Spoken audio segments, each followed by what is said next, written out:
Today is Infection Day, and the first is on analysis of periprosthetic joint infection, and the second one later on is on treatment. So analysis, I have the following content. So the first two slides will be more general slides, and after that we will talk a bit on definitions of periprosthetic joint infections. Then we have a large part of diagnostics. Is not one single diagnostic tool. I think it's a potpourri of a lot of different things you have to combine. Then we'll talk a bit on new technologies and tests that are already available or will be available in the near future. And then I think something very important which everybody should develop for his own hospital is an algorithm. Of course, you can get some guidance from the literature, but it should be always adapted to your local situation, and then of course a short summary. So in general, something that hasn't changed over the time, unfortunately, infection is still the most common cause for early failures, independent whether we talk on knees or on hips. It is the most common cause for early failures. And down here you see the papers from Peter Sharkey, where he combined his series from 2002 and 2012.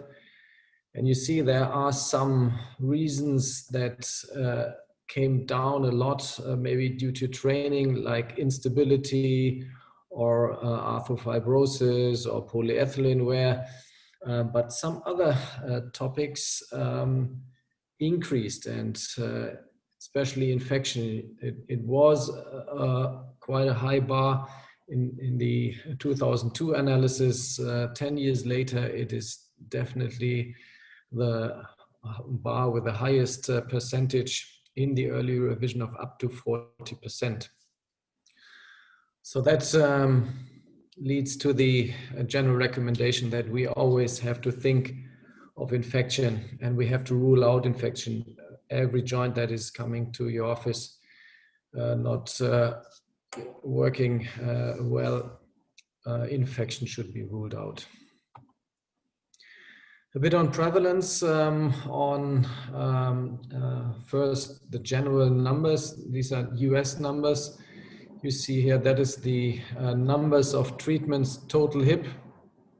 That one increased from around 100,000 in the 90s, almost 20 years later to double the numbers to 200,000. The knee at that time started also at 100,000 and now is up to more than 500,000 in 2007, and the numbers over the last years further increased.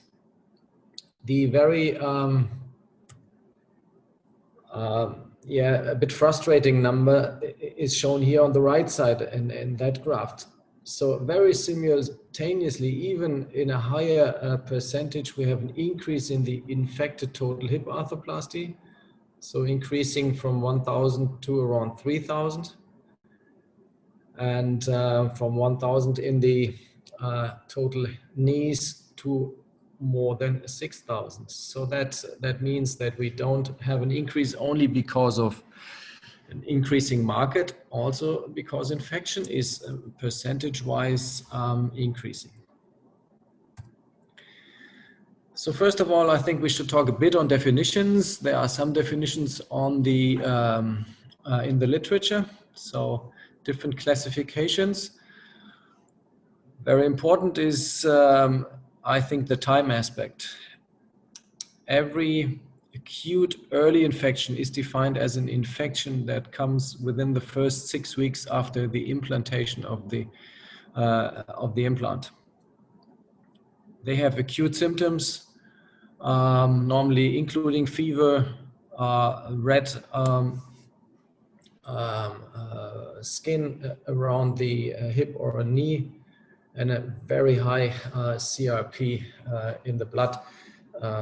measurement.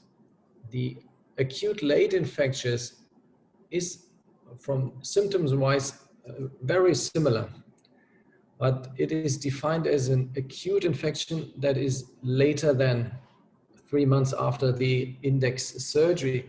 So that can also occur after 5 years or 10 years. So that is also an acute infection. Opposite to those two acute infections, we have chronic infection. And this is the reason number one, chronic infection starting after the 6 weeks period. They only have minor lab alterations and also minor symptoms from the patient side. But one of the symptoms is in chronic persisting pain. So these are the infections harder to diagnose than, of course, the acute infections. This is the classification from the American Association. So it's quite similar. I think they have added the type 1, which is maybe not mentioned in the old classification there. So type 1 is a positive intra-op culture after a revision procedure. So those are misdiagnosed infected cases, chronic infected cases that became obvious during the revision procedure. And the rest is very much the same. Like you see above, type 2 is an acute early infection, type 3 is the acute late or hematogenous infection, and type 4 the chronic infection.